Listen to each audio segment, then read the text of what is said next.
Give Mike a hand. David. There you go, buddy. Let me turn this on for you. There you go. I think it's on. Yeah, there you go. It's on. It's on. Check. So, hey, listen, if you don't know Mike, Mike's like a staple at Journey. He's been here for a long time. And I came with the name. he came with the name, that's true. He actually, he's served as a leader here. He's been a partner here. He and Melissa for a long time. Melissa was singing early on when I was leading worship even. It was just awesome. So I will tell you that this is one of those things that Mike and I had a discussion about not that long ago. And Mike said, hey, I want to share with you a little bit of my story. And I was kind of surprised because we were talking about something completely different. Again, an answer to prayer that was completely different than something we've been praying for a while for you. And you went right back and you said, I'll be honest with you. He says, I think it's a story about giving. I really think it's a story about giving. And so I asked him to share a little bit of his story with me. I want to share a little bit, have him share a little bit with you tonight. But before we get started, Mike, share with everybody a little bit, because you didn't grow up in the church, in case you didn't know. Mike did not grow up in the church. Share a little bit your history and past. You don't have to give like stories or dates or police records or anything, but Good. Right? Yeah, we've been here for a while. Yeah, that's why I asked Matt. I said, are you gonna interview me, or do you want me to be here for an hour and a half? So I didn't grow up in church. My parents, I guess we grew up Presbyterian-ish. We had a Presbyterian church. My parents were like, hey, why don't you go to Sunday school on Sunday morning, because you can walk right there. It's 2 blocks from the house, and we'll just hang out here. It's like, all right, that's cool. So we did that for a little while. We played with the little felt boards. The felt boards. Yeah. And all that. So that was good. There you go. But when I was old enough, or we were old enough to be like, hey, we don't want to get up and go to church, they were like, oh, okay. So that was cool. And then, so growing up there, I guess, just never, everybody that we knew that was in church was usually preached to you after a night of drinking, or, or you just get smacked in the face with the Bible and they're cheating on their wife, or, so it really wasn't something that we really looked up to doing. Story-wise, how far do you want to go? Well, tell us when that changed for you. Let's see. Your lovely wife? My lovely wife, yeah. So going through all that, my background is very shady, to say the least. I went to a private Methodist college. Which doesn't really mean anything. Which really doesn't mean anything to anybody. Basically, I went there because it was the furthest school that accepted me away from my house. Where do I go from there? Met your wife? I met my wife there, yeah. Oh, so who was raised in church? Yeah, who was raised in church. So to back up for the college thing, to tell you a little bit about where my background was, my high school guidance counselor told me that she didn't understand why I was applying for college, because I would be dead or in jail by the time I was 18. So that set that up. Met my wife, Melissa, in college. So that's the only good thing I got out of it. It was the most expensive party I ever been to. Yes. Yeah. So did the long distance relationship thing with her for a while, for 4 years. Well, 3.5. Well, yeah. And then her parents decided to move to Texas and not include her in that move. So she moved to Charlotte, and we kind of, went down that road. They went down that road there, yeah. Now, in terms of conversion, and I love this part of your story, because I was so surprised that where you sort of first surrendered your life was tell them where it was. Yeah. It was at an event. It was at an Amway conference. Yeah, awesome. Yeah.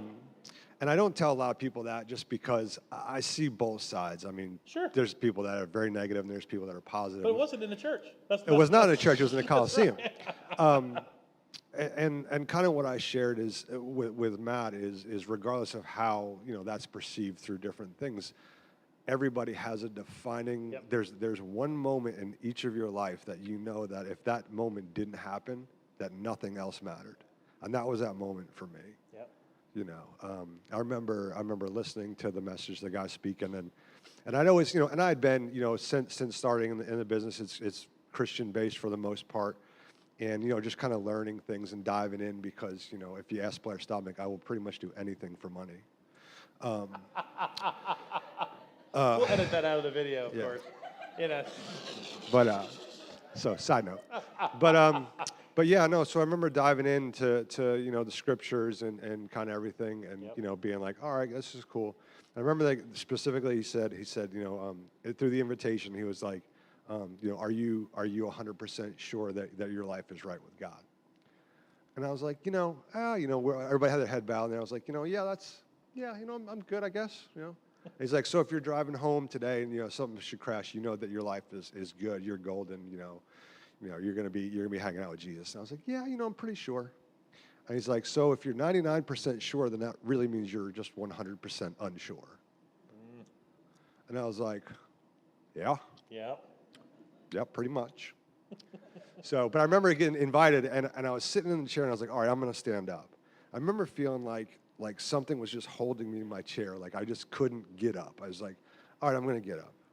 No, I can't get up. And I remember finally I just stood up, my chair fell over, and I didn't know what any of it meant, and I started crying, and snot coming out everywhere, and so that was the start of my conversion, I guess. That's awesome. Well, very similar to a lot of stories of even people come to church now, come to Journey, weren't raised in church. So tell us, like, when did you first learn about giving? What was that like for you when you kind of first learned about it? Even up to last year when you kind of felt like there was a change for you. All right, so when I first learned about giving, I was fortunate enough to visit churches every time they were doing a revival or raising money for something. So You were fortunate. I was fortunate enough, yeah. Like I said, everything happens for a reason. Right, That's why you're yeah. here, right? So I wasn't very keen on it. I was the guy that would chuck $1 in the frisbee or the plate that passed, plate. whatever you want to call it. But then it's like, all right, well, I'm gonna try and give. I'm gonna try and do the right thing. I always knew, like, just reading scriptures and being around everybody, I always knew it was what I was supposed to do. But my brain, through growing up and seeing everything, it was a bill. It was just another bill for me. So that was, it was like, all right, well, I can't live on the 100% that I have. So how am I supposed to live on the 90? Right. Yep. So fast forward a number of years. I mean, if I were to be completely honest, I didn't start properly giving till a year ago. Yeah. So tell us what happened a year ago.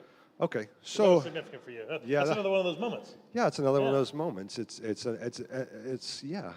sucked a lot. So The circumstance. the did. circumstance, Not the. no, not the outcome. So I get scatterbrained and forgetful, and I forgot to lock my truck one day at my house.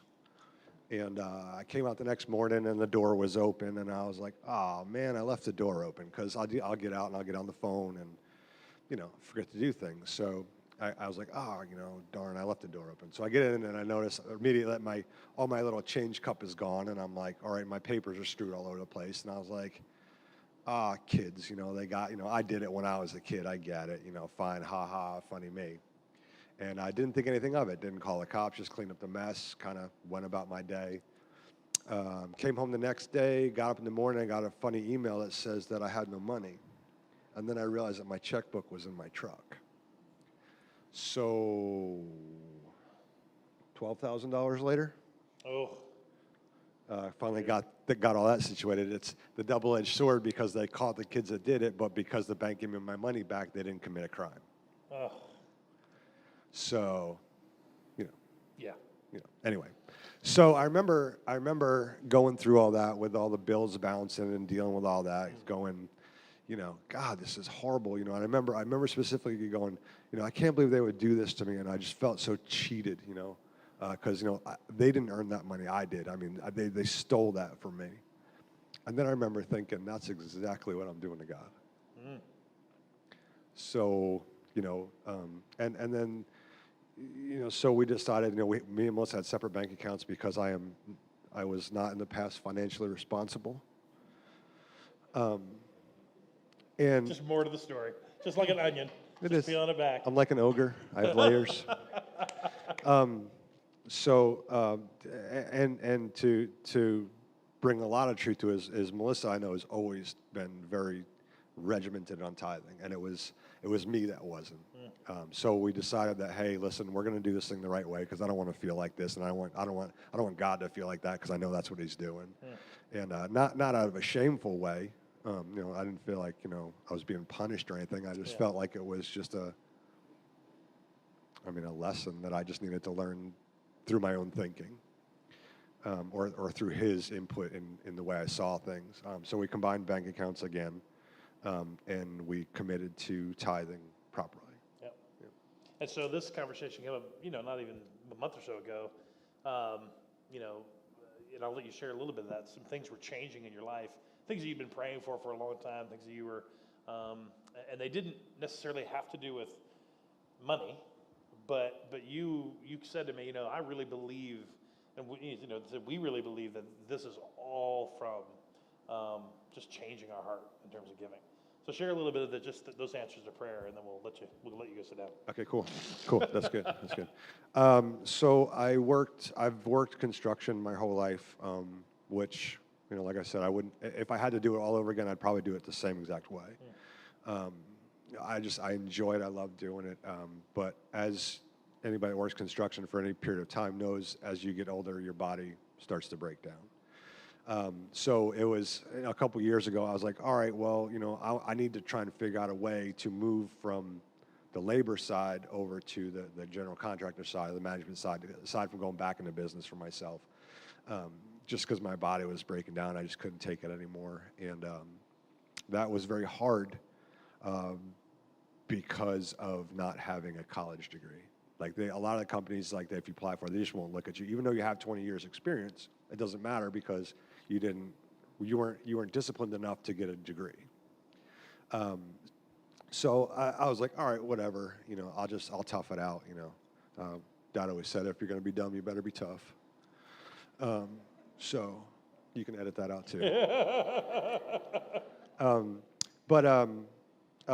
So after tithing for almost a year or so, I had an opportunity come up to where I could move over to take my tool bags off, get out of the field, and get into the side that I wanted to, and with a considerable increase in pay. And I told Matt, I was like, I know in my heart that that's a direct result of doing what I'm supposed to be doing, doing the right thing for the right reason. I just don't feel that opportunity would have come up otherwise. Yeah.